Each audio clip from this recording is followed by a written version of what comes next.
নাটোরে বেগম খালেদা জিয়ার মৃত্যুতে মিলাদ ও দোয়া মাহফিল অনুষ্ঠিত হয়েছে। শনিবার ৩ জানুয়ারি শহরের পৌর জামে মসজিদে দোয়া মাহফিলের আয়োজন করে ২ নম্বর ওয়ার্ড বিএনপি।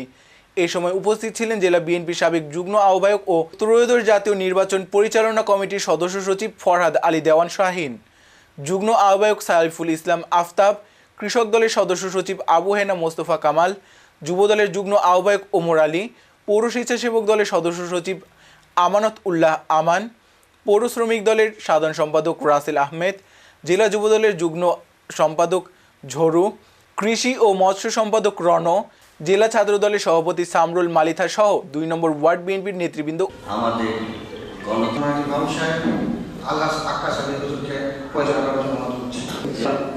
কর্মী এবং সদস্যদের ধন্যবাদ তৌফিক দিয়ে দাও, কবুল করে নাও। আল্লাহ তারা সৌদি তাদের সৌদি কবুল করো। আল্লাহ দেশমেন খালেদা জিয়ার চরিত্র গ্রহণ করা করবে।